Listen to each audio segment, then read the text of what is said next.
The legendary Knights of the Round Table were known for their bravery, honor, and unwavering loyalty to King Arthur. But among them, there was one whose tale was unlike any other, a knight cursed to live as a wolf for 7 long years. His name was Sir Marrok. Was he merely a forgotten myth, or could there be a hidden truth behind his story? Join us as we uncover the legend of Sir Marrok, the werewolf knight of King Arthur's court. Chapter 1: The Mysterious Knight of the Round Table. The tale of Sir Marrok is one of the lesser-known stories from the Arthurian legends. Unlike the famous knights Lancelot, Gawain, and Percival, Marrok's story was shrouded in mystery. He was said to be a noble and respected knight, known for his wisdom and loyalty to King Arthur. However, what set him apart from the rest was a dark secret. Sir Marrok was not always a man. For 7 years, he roamed the forests of Britain in the form of a wolf, trapped by a curse that few could understand. But how did this happen? And why was a knight of Arthur's court doomed to such a fate? Chapter 2: The Curse of Sir Marrok. According to medieval texts, Sir Marrok was the victim of a betrayal most cruel. His wife, who was believed to be skilled in dark magic, cast a spell upon him. With a single enchantment, she stripped him of his human form, trapping him in the body of a wolf. Unlike the werewolves of modern folklore, Marrok did not transform under the full moon.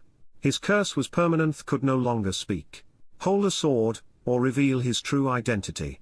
Helpless and abandoned, he disappeared into the wild, leaving behind his knighthood, his home, and everything he had ever known.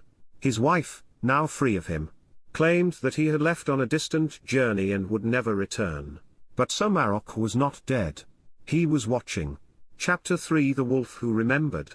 Legends tell us that while Sir Marrok lived as a wolf, he retained his human mind.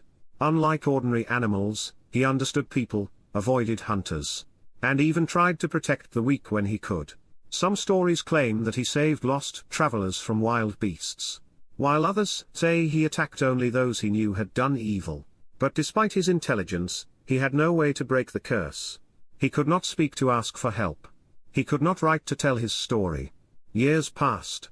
7 long years. And then, fate intervened. Chapter 4: The Return to Camelot. One day, Sir Marrok, still trapped in his wolf form, came across a group of knights traveling through the forest. Recognizing their insignia as those of King Arthur's court, he followed them cautiously. At first, they saw him as just another wild animal. But as the days passed, they noticed something unusual. This wolf did not act like a wolf. He did not attack them. He did not flee. Instead, he followed them as though he understood their words. He sat near their camp at night, listening to their stories. When they finally arrived at Camelot, the knights brought the wolf before King Arthur. At first, the court was bewildered. Why had these knights brought a mere animal before their king? But then, Arthur himself looked into the wolf's eyes, and he saw something there: wisdom, intelligence, recognition. This was no ordinary beast. This was a knight of the Round Table. Chapter 5: The Curse is Broken. King Arthur, now convinced that there was more to this wolf than met the eye, ordered a thorough investigation. Eventually, the truth was uncovered. Sir Marrok's wife had betrayed him, using magic to strip him of his humanity. With the help of Merlin, Arthur's trusted wizard, the curse was finally undone. Before the entire court, the wolf transformed back into a man who had suffered 7 years of exile, but who never lost his honor.